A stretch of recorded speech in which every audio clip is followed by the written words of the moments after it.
Hello and welcome back. Today we are looking at a unique weapon known as the Zylok, and what makes this weapon so unique is the simple fact that it is the first duplex trigger secondary. So if you know what a duplex trigger is, if you've got yourself a Tigris Prime, it works the exact same way as that. You press your left mouse button and hold it down, you fire one bullet. The moment you let go of your left mouse button, you fire your second bullet, and this will continue until the magazine is empty. Ta-da! And it is styled in a very similar fashion to Sibarist, which is a very good weapon, I won't argue. However, the Zylok itself is a little bit lackluster. But let's go over the stats first of all. It's a Mastery 6 weapon. It's obviously a secondary pistol. It has a duplex trigger, like I've already explained. There's about 1.8 rounds per second, has a 23.5 accuracy, 8 rounds in the magazine, 210 rounds overall as a stock. Reload time is 1.2 seconds, has a 3-point riven disposition. Its total damage is 140, and about 55% of that is slash based. It only has an 8% critical chance, but it does have a 2 times critical multiplier, and then there's the saving grace, which is the 26% status chance.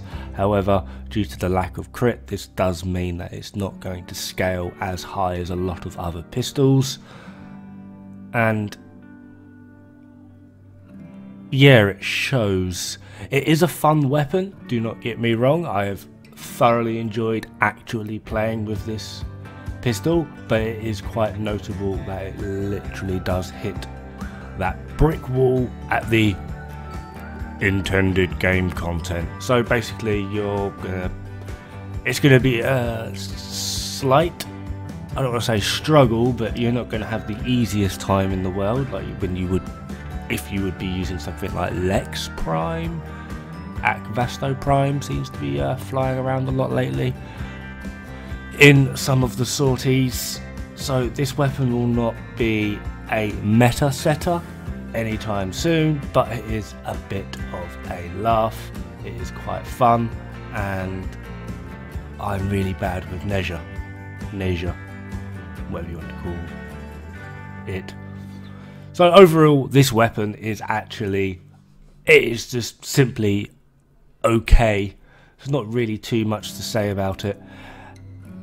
Now, the way in which you actually get this weapon is there is an event known as the Pyrus Project. To receive this weapon, all you have to do is complete all 4 tasks in the reconstruction of the Strata Relay, which means you need to contribute 30 Pyrus Essence, 5 Relay Struck components, 1 Simaris Daily Synthesis target, and defeat the Grustag 3 times, and then this weapon will magically appear in your inventory. On the plus side, it does come with its own weapon slot and a pre-installed Orokin catalyst. Now, interestingly enough, this weapon can actually do some interesting amounts of damage, and it's shown simply by when you actually get a crit. You're going to need to try and be accurate and go for those headshots just to bolster up your damage, and if you can get a crit, it actually does do quite handy damage, particularly then when it does the old slash proc.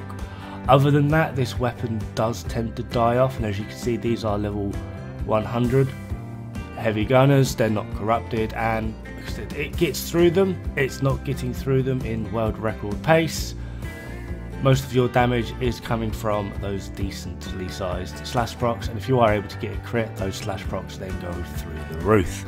So how have I worked this build? Well, I've tried to add a little bit of CC into it due to the status chance. Hornet Strike, Barrel Diffusion, Lethal Torrent, Stunning Speed, Ice Storm, which is where the CC comes in, Frostbite, Jolt, and Pistol Pestilence. Anyway, that is me. Thank you very much for watching.